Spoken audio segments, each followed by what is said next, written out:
ബീഹാർ നിയമസഭാ തെരഞ്ഞെടുപ്പിന്റെ ഒന്നാം ഘട്ട വോട്ടിംഗ് പുരോഗമിക്കുകയാണ്. 18 ജില്ലകളിലെ 121 നിയമസഭാ മണ്ഡലങ്ങളിലാണ് വോട്ടെടുപ്പ് നടക്കുന്നത്. മൊത്തം 243 നിയമസഭാ മണ്ഡലങ്ങളാണ് ബീഹാറിലുള്ളത്. നമുക്കറിയാം, ബീഹാർ എന്നും ജാതി രാഷ്ട്രീയത്തിന്റെ ഒരു വിളനിലമാണ്. ഇന്ത്യൻ രാഷ്ട്രീയത്തിലെ തന്നെ ജാതി രാഷ്ട്രീയത്തിന്റെ ഒരു പരീക്ഷണശാലയായിട്ടാണ് ബീഹാറിനെ എന്നും രാഷ്ട്രീയ നിരീക്ഷകർ വിലയിരുത്തിയിട്ടുള്ളത്. അതെന്നും അങ്ങനെ തന്നെയായിരുന്നു. ഈ തെരഞ്ഞെടുപ്പ് പ്രചരണ രംഗത്ത് എന്തൊക്കെ വിഷയങ്ങൾ ഉയർത്തി വന്നാലും ഏറ്റവും ഒടുവിൽ അവിടുത്തെ തെരഞ്ഞെടുപ്പിന്റെ ഫലം നിർണ്ണയിക്കുക അവിടുത്തെ ജാതി സമവാക്യങ്ങൾ തന്നെയാകും. ഇത്തവണയും അതിന് മാറ്റമൊന്നും ഉണ്ടാകില്ല എന്നാണ് രാഷ്ട്രീയ നിരീക്ഷകരും ദേശീയ മാധ്യമങ്ങളും ഒക്കെ തന്നെ വിലയിരുത്തുന്നത്. എന്നാൽ ദേശീയ മാധ്യമങ്ങൾ ആ വിഷയം വേണ്ട വിധത്തിൽ വിശകലനം ചെയ്യുന്നില്ല, ചർച്ച ചെയ്യുന്നില്ല. ഇവിടെ ഇത്തവണ ബീഹാർ നിയമസഭാ തെരഞ്ഞെടുപ്പിലേക്ക് കടന്നിരിക്കുമ്പോൾ അത്തരത്തിൽ ചില വിശകലനങ്ങൾ, ചില വിഷയങ്ങൾ, ചില വസ്തുതകളൊക്കെ തന്നെ നമുക്ക് വിലയിരുത്തേണ്ടതുണ്ട്.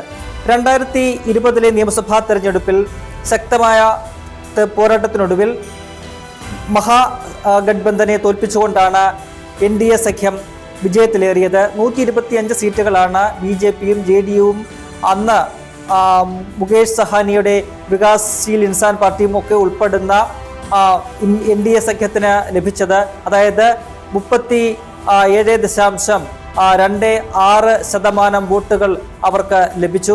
ഇന്ത്യ സഖ്യത്തിന്, അതായത് മഹാഗഡ്ബന്ധന് 115 സീറ്റുകളാണ് ലഭിച്ചത്. ഏതാണ്ട് 30 സീറ്റുകളുടെ ഒരു വ്യത്യാസമാണ് ഈ രണ്ട് മുന്നണികളും തമ്മിലുണ്ടായത്. വോട്ടിംഗ് ശതമാനത്തിലേക്ക് വരുമ്പോൾ അത് ഏതാണ്ട് 37.23%. അതായത് വോട്ടിംഗ് പെർസെൻറ്റേജ് നോക്കുകയാണെങ്കിൽ 0.03% വ്യത്യാസം മാത്രമാണ് ഈ രണ്ട് മുന്നണികളും തമ്മിൽ ഉള്ളത്. അത് ആ 0.03% ഒരു വോട്ടിലേക്ക് അത് ഷിഫ്റ്റ് ചെയ്യുകയാണെങ്കിൽ അതിനെ ഒരു 12,700 അല്ലെങ്കിൽ 13,000 വോട്ടുകളുടെ ഒരു വ്യത്യാസം മാത്രമാണ് ഉണ്ടായിരുന്നത്. അതിന് ഉള്ള കാരണങ്ങൾ, അല്ലെങ്കിൽ അന്ന് ഈ ഒരു പറയുന്ന 0.03% വോട്ടിന്റെ ഒരു അഡ്വാൻറ്റേജ് NDAക്ക് അന്ന് 2020 നൽകിയ പല ഘടകങ്ങളുണ്ടായിരുന്നു. ഇന്ന് ആ ഘടകങ്ങളൊക്കെ തന്നെ NDAക്ക് പ്രതികൂലമായിരിക്കുന്നു എന്ന വലിയൊരു വിശകലനം, ഒരു വസ്തുതകളുണ്ട്. അത് ഏതൊക്കെയാണ് എന്ന് നമുക്കൊന്ന് പരിശോധിക്കാം. അതിൽ പ്രധാനപ്പെട്ട ഒരു കാര്യമാണ് ഈ പറഞ്ഞിരിക്കുന്ന മുന്നണികളിലുണ്ടായിരിക്കുന്ന ഈ പാർട്ടികളുടെ ഒരു മാറ്റം എന്ന് പറയുന്നത്. അതിൽ പ്രധാനപ്പെട്ട ഒരു മാറ്റം മുകേഷ് സഹാനിയുടെ VIP, അതായത് വികാസ്ശീൽ ഇൻസാൻ പാർട്ടിയുടെ ഒരു കൂടുമാറ്റമാണ്. 2020 ഈ VIP പാർട്ടി NDAക്കൊപ്പം, ഇന്ത്യ സഖ്യത്തിനൊപ്പമായിരുന്നു. എന്നാൽ സീറ്റ് ഷെയറിങ്ങുമായി ബന്ധപ്പെട്ട ചർച്ചകൾക്കൊടുവിൽ അവർ ഇന്ത്യ സഖ്യത്തോട് പിണങ്ങി ഇറങ്ങി NDA സഖ്യത്തിനൊപ്പം ചേർന്നു. അവിടെ ചെന്ന് മത്സരിക്കുന്ന ഒരു കാഴ്ച നമ്മൾ കണ്ടു. ആ തെരഞ്ഞെടുപ്പിൽ അവർക്ക് ഏതാണ്ട് 2.6% വോട്ട് ലഭിക്കുകയും 3 സീറ്റുകൾ അവർക്ക് ലഭിക്കുകയും ചെയ്തു. ഇന്ന് അവര് ഇന്ത്യ സഖ്യത്തിന് ഒപ്പമാണ് എന്നുള്ളത് വളരെ പ്രധാനപ്പെട്ട ഒരു കാര്യമാണ്. ഒപ്പം തന്നെ മറ്റൊരു പാർട്ടി എന്ന് പറയുന്നത് ഇന്ത്യൻ ഇൻക്ലൂസീവ് പാർട്ടിയാണ്. അതിൻ്റെ നേതാവ് IP ഗുപ്തയാണ്. ആ IP ഗുപ്തയും പാർട്ടിയും കഴിഞ്ഞ തവണയും NDA സഖ്യത്തിനൊപ്പമായിരുന്നു. ഇത്തവണയും അവർ NDA സഖ്യത്തിന് ഒപ്പം നിൽക്കാനായിട്ട് ചില ചർച്ചകൾ IP ഗുപ്ത അവസാന നിമിഷങ്ങളിൽ ഡൽഹിയിൽ നടത്തിയെങ്കിലും BJP അതിന് വഴങ്ങിയില്ല. തുടർന്ന് അദ്ദേഹം ഇന്ത്യ സഖ്യത്തിലേക്ക് അവസാന ഘട്ടത്തിൽ മഹാഗഡ്ബന്ധനൊപ്പം ചേരുകയായിരുന്നു. ഏതാണ്ട് 80 ലക്ഷത്തോളം ആളുകൾ വരുന്ന ഒരു കമ്മ്യൂണിറ്റിയുടെ നേതാവാണ് IP ഗുപ്ത. അതായത് അവിടുത്തെ കോലി സമുദായത്തിലെ തന്നെ പല ഉപവിഭാഗങ്ങളുണ്ട്. ആ സമുദായത്തിൻ്റെ ഒരു നേതാവാണ് ഈ IP ഗുപ്ത എന്ന് പറയുന്നത്. ഏതാണ്ട് 150ഓളം നിയമസഭാ മണ്ഡലങ്ങളിൽ 10,000 മുതൽ 50,000 വരെ വോട്ടുകൾ ഉള്ള ഒരു സമുദായമാണ് അവരുടേത്. IP ഗുപ്ത തന്നെ പറയുന്നത്, സ്വാതന്ത്ര്യം കിട്ടിയതുകൊണ്ട് ഇത്രയും കാലമായിട്ട് 78 വർഷമായിട്ട് പോലും ഈ സമുദായത്തിൽ നിന്ന് ഒരാൾ പോലും ബീഹാറിൽ നിന്ന് നിയമസഭയിലേക്കോ അല്ലെങ്കിൽ ലോക്സഭയിലേക്കോ എത്തിയിട്ടില്ല എന്നൊരു വിഷയം അദ്ദേഹം ഉയർത്തി കാട്ടുന്നുണ്ട്. ഇപ്പോൾ മഹാസഖ്യത്തിന്റെ പ്രചാരകരിൽ ഒരാളായിട്ട് ഈ IP ഗുപ്ത മാറിയിട്ടുണ്ട്. ഈ രണ്ട് വിഭാഗങ്ങളും ചേർന്ന് കഴിയുമ്പോൾ ഏതാണ്ട് 7.75% വോട്ടിന്റെ ഒരു വ്യത്യാസമാണ് ഉണ്ടാക്കുന്നത്. അത്രയും ശതമാനം വോട്ടുകൾ ഇത്തവണ ഇന്ത്യ സഖ്യത്തിന് ഒപ്പം ലഭിക്കും എന്നാണ് രാഷ്ട്രീയ നിരീക്ഷകർ കണക്ക് കൂട്ടുന്നത്. ഈ മുകേഷ് സഹാനി എന്ന് പറയുന്നത് അദ്ദേഹം ഈ ഫിഷർമാൻ കമ്മ്യൂണിറ്റിയിൽപ്പെട്ട ഒരു നേതാവാണ്. ആ കമ്മ്യൂണിറ്റിക്കാണ് ഈ പറയുന്ന 2.6% വോട്ടുകളുള്ളത്. കഴിഞ്ഞ തവണ അദ്ദേഹം ഇന്ത്യയിലായതുകൊണ്ട് തന്നെ ആ സമുദായത്തിന്റെ വോട്ടുകൾ പൂർണ്ണമായിട്ടും അദ്ദേഹം അതിന്റെ ഒരു അനിഷേധ്യ നേതാവാണ്. ആ സമുദായത്തിന്റെ വോട്ടുകൾ പൂർണ്ണമായും NDAക്കൊപ്പം നിലനിർത്താൻ അദ്ദേഹത്തിന് കഴിഞ്ഞിട്ടുണ്ട്. എന്നാൽ ഇത്തവണ അദ്ദേഹം ഇന്ത്യ സഖ്യത്തിലേക്ക് വരുന്നു എന്ന് മാത്രമല്ല, അദ്ദേഹത്തെ ഇന്ത്യ സഖ്യത്തിന്റെ ഉപമുഖ്യമന്ത്രി സ്ഥാനാർത്ഥിയായിട്ട് പ്രഖ്യാപിച്ചിട്ടുണ്ട്. അതായത് ഫിഷർമാൻ കമ്മ്യൂണിറ്റിക്ക്, മത്സ്യത്തൊഴിലാളി വിഭാഗത്തിന് വലിയ രീതിയിലുള്ളൊരു പ്രാധാന്യം നൽകുന്ന വിധത്തിൽ ഉപമുഖ്യമന്ത്രി പദം തന്നെ അദ്ദേഹത്തിന് വാഗ്ദാനം ചെയ്തിരിക്കുകയാണ്. അത് ഇന്ത്യ സഖ്യത്തിന് വലിയൊരു അഡ്വാൻറ്റേജ് നൽകും എന്നാണ് വിലയിരുത്തപ്പെടുന്നത്. മറുവശത്ത് NDA സഖ്യത്തിനൊപ്പം ഈ ചിരാഗ് പാസ്വാന്റെ പാർട്ടി ഇത്തവണയുണ്ട്. കഴിഞ്ഞ തവണ ചിരാഗ് പാസ്വാന്റെ LJP ഒറ്റയ്ക്കാണ് മത്സരിച്ചത്. അത് ഈ JDUവുമായിട്ടുള്ള ഭിന്നിപ്പിന്റെ ഭാഗമായിട്ടായിരുന്നു. അങ്ങനെ JDUവിന്റെ നല്ലൊരു തോൽവിക്ക് അത് കാരണമായിട്ട് മാറുകയും ചെയ്തിട്ടുണ്ട്. എന്നാൽ ഇത്തവണ അവർ NDA സഖ്യത്തിനൊപ്പം ചേർന്നുണ്ട്. അവർക്ക് ഏതാണ്ട് 5% വോട്ടുകളുണ്ട്. അത് അവിടെ അവർക്കൊപ്പം ചേർന്നാൽ പോലും ഈ പറയുന്ന 7.5% വോട്ടുകളുടെ ഒരു വ്യത്യാസം, അത് കുറച്ചാൽ പോലും ഏതാണ്ട് 3% വോട്ടിന്റെ ഒരു വ്യത്യാസം അവിടെ ഉണ്ടാകുന്നുണ്ട്. അതിന്റെ ഒരു അഡ്വാൻറ്റേജ് ഇന്ത്യ സഖ്യത്തിന് ലഭിക്കും എന്ന് വിലയിരുത്തപ്പെടുന്നുണ്ട്. ഒപ്പം തന്നെ മറ്റു ചില ഘടകങ്ങൾ, മറ്റു ചില ചെറിയ പാർട്ടികൾ, കഴിഞ്ഞ തവണ ഗ്രാൻഡ് ഡെമോക്രാറ്റിക് സെക്യുലർ ഫ്രണ്ട് എന്ന പേരിൽ മത്സരിച്ച കുറച്ച് പാർട്ടികൾ ഉണ്ടായിരുന്നു. അതിൽ ഈ പപ്പു യാദവ് ഉൾപ്പെടെ, അല്ലെങ്കിൽ AIMIM ഉൾപ്പെടെയുള്ള പാർട്ടികളുണ്ട്. പപ്പു യാദവ് എന്ന് പറയുന്നത് സീമാഞ്ചൽ മേഖലയിൽ വലിയ രീതിയിൽ സ്വാധീനമുള്ള ഒരു നേതാവാണ്. അദ്ദേഹം ഇപ്പോൾ കോൺഗ്രസിന്റെ MP ആയിട്ട് കോൺഗ്രസിനൊപ്പമുള്ള ഒരു നേതാവാണ്. AIMIM ഇത്തവണ തെരഞ്ഞെടുപ്പിൽ അത്ര വലിയ സ്വാധീനമൊന്നും ഇല്ലാത്തൊരു പാർട്ടിയാണ്. അതുകൊണ്ട് തന്നെ കഴിഞ്ഞ തവണ പറയുന്ന ഒരു 8 സീറ്റുകളാണ് ഈ പറയുന്ന കുറേ പാർട്ടികൾ ചേർന്ന് നേടിയത്. ആ വോട്ടുകളും അത് ഭിന്നിച്ചു പോയിരുന്നു. അതിൻ്റെ ഒരു സ്വാധീനം, അതിൻ്റെ ഒരു നേട്ടം ഇത്തവണ ഇന്ത്യ സഖ്യത്തിന് ഉണ്ടാകുമെന്ന് കണക്കാക്കപ്പെടുന്നുണ്ട്. എന്തായാലും ഒപ്പം തന്നെ മറ്റൊരു പ്രധാനപ്പെട്ട കാര്യമെന്ന് പറയുന്നത് ഈ പാർട്ടികളുടെയും മുന്നണികളുടെയും ഒരു സീറ്റ് ഷെയറിംഗ് തന്നെയാണ്. ഇന്ത്യ സഖ്യത്തിലേക്ക് വരുമ്പോൾ ഏറ്റവും കൂടുതൽ സീറ്റുകളിൽ മത്സരിക്കുന്നത് RJD ആണ്. 143 സീറ്റുകളിലാണ് ഈ പറയുന്ന RJD മത്സരിക്കുന്നത്. അവര് എല്ലാ വിഭാഗങ്ങൾക്കും മതിയായ പ്രാതിനിധ്യം നൽകിയിട്ടുണ്ട്. 20 സീറ്റുകൾ ഷെഡ്യൂൾഡ് കാസ്റ്റിന് നൽകിയിരിക്കുന്നു. ഒപ്പം തന്നെ ഷെഡ്യൂൾഡ് ട്രൈബ് സംവരണ വിഭാഗത്തിൽ 1 സീറ്റ് അവർക്ക് സംവരണം ചെയ്തിട്ടുണ്ട്. ഒപ്പം തന്നെ ബാക്കിയുള്ള സീറ്റുകളിൽ 18 സീറ്റുകൾ മുസ്ലിം വിഭാഗത്തിന് നൽകിയിരിക്കുന്നു. 59 സീറ്റുകളിൽ സംസ്ഥാനത്ത് തന്നെ ഏറ്റവും വലിയ കമ്മ്യൂണിറ്റിയായ യാദവ വിഭാഗത്തിനാണ്. അങ്ങനെ എല്ലാ സമുദായങ്ങൾക്കും മതിയായ ഒരു പ്രാധാന്യം നൽകിക്കൊണ്ടുള്ള ഒരു സീറ്റ് ഷെയറിംഗ് അല്ലെങ്കിൽ സ്ഥാനാർത്ഥി നിർണയമാണ് ഈ പറയുന്ന RJD നടത്തിയിരിക്കുന്നത്. ഒപ്പം തന്നെ RJDക്കൊപ്പമുള്ള കോൺഗ്രസും ഇത്തവണ ഏതാണ്ട് 10 സീറ്റുകളോളം മുസ്ലിം വിഭാഗത്തിന് നൽകിയിട്ടുണ്ട്.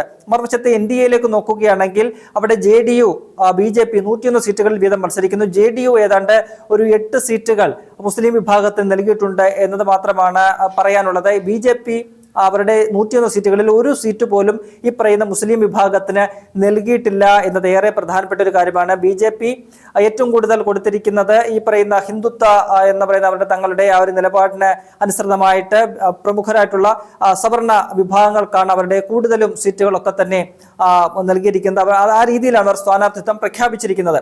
ഒപ്പം തന്നെ മറ്റൊരു പ്രധാനപ്പെട്ട ഒരു വിഷയം എന്ന് അവിടെ പറയാവുന്നത്, അല്ലെങ്കിൽ ഈ വോട്ടെടുപ്പിനെ സ്വാധീനിക്കാവുന്ന ഒരു കാര്യമെന്ന് പറയുന്നത് നിതീഷ് കുമാറുമായി ബന്ധപ്പെട്ടാണ്. അദ്ദേഹത്തിന്റെ ഈ ആരോഗ്യസ്ഥിതിയുമായി ബന്ധപ്പെട്ട് വലിയ അഭ്യൂഹങ്ങൾ ഉയരുന്നുണ്ട്.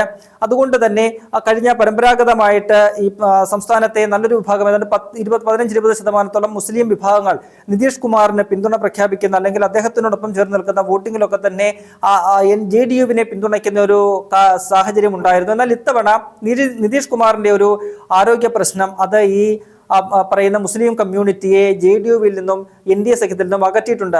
NDA സഖ്യത്തിൽ തന്നെ JDUവിനോടാണ് മുസ്ലിം സമുദായം കൂടുതൽ അടുത്തിരിക്കുന്നത്. അതുകൊണ്ട് തന്നെ നിതീഷ് കുമാറിന്റെ ഒരു സാന്നിധ്യം, അല്ലെങ്കിൽ അദ്ദേഹത്തെ സംബന്ധിച്ചുള്ള ഒരു ചില ആരോഗ്യ പ്രശ്നങ്ങളുമായി ബന്ധപ്പെട്ട വാർത്തകളും ചർച്ചകളും ഒക്കെ തന്നെ മുസ്ലിം വിഭാഗത്തിന് ഒരു ആശങ്കയുണ്ടാക്കുകയും, കാരണം അദ്ദേഹം അല്ല എങ്കിൽ NDA അധികാരത്തിൽ വരികയും ചെയ്താൽ ഒരുപക്ഷെ ഒരു BJPയുടെ മുഖ്യമന്ത്രിയാണ് വരുന്നതെങ്കിൽ അത് തങ്ങൾക്ക് ഗുണകരമാകില്ല എന്നൊരു തിരിച്ചറിവ് മുസ്ലിം സമുദായത്തിന് ഉണ്ടായിട്ടുണ്ട്. അതുകൊണ്ട് മുസ്ലിം സമുദായം ഇത്തവണ ഈ നിതീഷ് കുമാറിന്റെ ഒരു അസാന്നിധ്യം, അല്ലെങ്കിൽ ഒരു അദ്ദേഹം മുഖ്യമന്ത്രിയാകുമോ എന്നുള്ളൊരു അനിശ്ചിതത്വം കാരണം മുസ്ലിം സമുദായം പൂർണ്ണമായിട്ടും ഇന്ത്യ സഖ്യത്തിനൊപ്പം നീങ്ങാനാണ് സാധ്യത എന്ന് വിലയിരുത്തപ്പെടുന്നു. പ്രത്യേകിച്ചും രാഹുൽ ഗാന്ധിയുടെ അവിടുത്തെ ഒരു തരംഗവും ഒക്കെ തന്നെ, രാഹുൽ ഗാന്ധി സംസ്ഥാനത്ത് നടത്തുന്ന പ്രചരണവുമൊക്കെ മുസ്ലിം കമ്മ്യൂണിറ്റിയെ വലിയ രീതിയിൽ ഇപ്പോൾ പാർട്ടിയോട് കൂടുതൽ അടുപ്പിക്കുന്ന ഒരു സാഹചര്യമൊക്കെ തന്നെ ഉണ്ടായിട്ടുണ്ട്.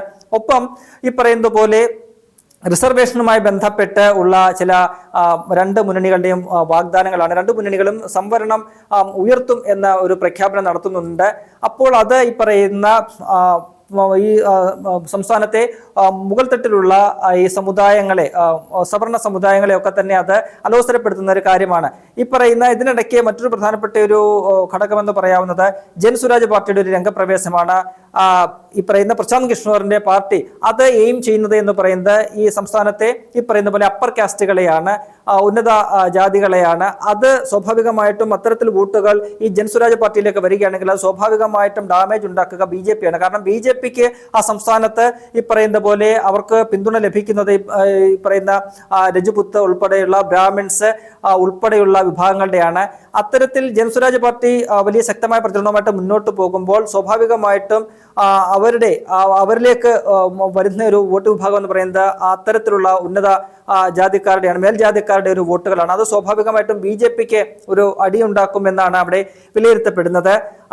അവര് ഈ പറയുന്ന പോലെ സംവരണത്തെ സംബന്ധിച്ച് യാതൊന്നും പറയുന്നതുമില്ല. അതുകൊണ്ട് സ്വാഭാവികമായിട്ടും സംവരണത്തിന് അനുകൂലിക്കുന്ന BJPക്കോ അല്ലെങ്കിൽ ഇന്ത്യ സഖ്യത്തിനോ ഒപ്പം നിൽക്കാതെ മറുവശത്ത് ഈ പറയുന്ന ജൻസ്വരാജ് പാർട്ടിക്ക് അനുകൂലമായിട്ട് ഇവർ നീങ്ങുകയാണെങ്കിൽ, ഈ ഉന്നത ജാതിക്കാര് നീങ്ങുകയാണെങ്കിൽ സ്വാഭാവികമായിട്ടും അത് തിരിച്ചടി ഉണ്ടാക്കുക BJPക്കാണ്. അവരുടെ പരമ്പരാഗതമായ വോട്ട് വിഭാഗത്തിൽ വലിയൊരു കുറവുണ്ടാക്കും എന്ന് വലിയ ഒരു ആശങ്ക BJPക്കുമുണ്ട്. അത്തരത്തിൽ വിലയിരുത്തലുകളുമുണ്ട്. ഒപ്പം തന്നെ മറ്റൊരു നിർണായകമായ ഒരു ഘടകം എന്ന് പറയുന്നത് 2020 BJPയുടെ അല്ലെങ്കിൽ NDAയുടെ വിജയത്തിൽ വലിയ ഘടകമായിട്ട് പ്രവർത്തിച്ച ഒരു വിഭാഗം എന്ന് പറയുന്നത് ബീഹാറിലെ മൈഗ്രന്റ് ആയിട്ടുള്ള ആളുകളാണ്. ബീഹാറിൽ നിന്നും പുറത്തുപോയി ജോലി ചെയ്യുന്ന നിരവധി ആളുകൾ കഴിഞ്ഞ തവണ ഈ കോവിഡ് കാലവുമായി ബന്ധപ്പെട്ട് അവര് ഈ തെരഞ്ഞെടുപ്പ് സമയത്ത് നാട്ടിലേക്ക് തിരിച്ചെത്തുകയും അവിടുത്തെ സർക്കാരിന് അനുകൂലമായിട്ടൊരു വിധി എഴുതുകയും ചെയ്തു. കാരണം കോവിഡ് മഹാമാരിയെ നല്ല രീതിയിൽ പിടിച്ചു നിർത്താൻ കഴിഞ്ഞു. ആ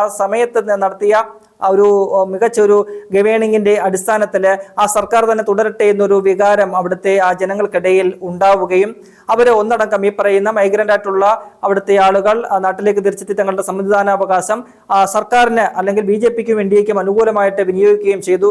അത് വലിയൊരു ഘടകമായിട്ട് മാറി എന്നതാണ് നമുക്ക് വിലയിരുത്താൻ കഴിയുന്നത്. അതാണ് ഈ പറയുന്ന 0.03% വോട്ടിന്റെ ഒരു അപ്പർ ഹാൻഡ് BJPക്ക് അല്ലെങ്കിൽ NDAക്ക് നൽകിയ ഒരു പ്രധാനപ്പെട്ട ഘടകം. എന്നാൽ ഇത്തവണ ഈ പറയുന്ന വിദേശ അല്ലെങ്കിൽ മറ്റ് സംസ്ഥാനങ്ങളിലൊക്കെ തന്നെ ജോലി ചെയ്യുന്ന ആളുകൾ നേരത്തെ തന്നെ ഇവിടെ എത്തി. കാരണം ഛഠ് പൂജ കഴിഞ്ഞ ആഴ്ച നടന്നു.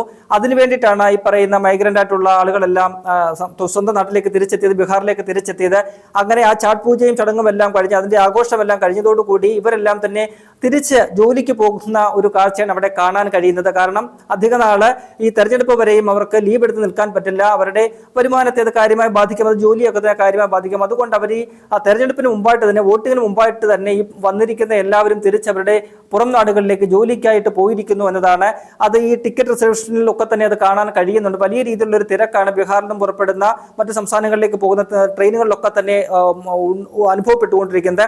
അത്തരത്തിൽ ഈ പറയുന്ന മൈഗ്രന്റ് ആയിട്ടുള്ള വോട്ടർമാർ തിരിച്ചു പോകുന്നത് സ്വാഭാവികമായിട്ടും കഴിഞ്ഞ തവണ BJPയുടെ വിജയത്തിൽ നിർണായക പങ്കുവഹിച്ച അവരുടെ ഒരു അസാന്നിധ്യം ഇത്തവണ അവർക്ക് വലിയൊരു തിരിച്ചടിയാകും എന്നും ഈ പറയുന്ന പോലെ രാഷ്ട്രീയ നിരീക്ഷകരൊക്കെ തന്നെ വിലയിരുത്തുന്നു. അപ്പോൾ ഇത്തരത്തിലുള്ള പ്രധാനപ്പെട്ട ഘടകങ്ങളെല്ലാം പരിശോധിക്കുകയാണെങ്കിൽ അവിടെ ബീഹാറിലെ തെരഞ്ഞെടുപ്പിനെ നിയന്ത്രിക്കുന്ന ജാതി രാഷ്ട്രീയം ഉൾപ്പെടെ പരിഗണിക്കുകയാണെങ്കിൽ ഇത്തവണ അതിനകത്ത് വലിയൊരു ഷിഫ്റ്റ് വന്നിട്ടുണ്ട്. ഒപ്പം തന്നെ ഈ പറയുന്ന മൈഗ്രന്റ് വോട്ടർമാരുടെ തിരിച്ചുള്ള പോക്ക്, അവരുടെ ഒരു അസാന്നിധ്യം ഉൾപ്പെടെയുള്ള കാര്യങ്ങൾ, ഒപ്പം തന്നെ ജൻസ്വരാജ് പാർട്ടിയുടെ ഒരു സാന്നിധ്യവും അവര് പിടിക്കാൻ പോകുന്ന ഈ പറയുന്ന വോട്ടുകളും എല്ലാം തന്നെ ഇത്തവണ NDAക്ക് വലിയ രീതിയിൽ ഒരു തിരിച്ചടി ഉണ്ടാക്കും എന്ന വിലയിരുത്തലാണ് രാഷ്ട്രീയ നിരീക്ഷകർ ഒക്കെ തന്നെ നടത്തുന്നത്.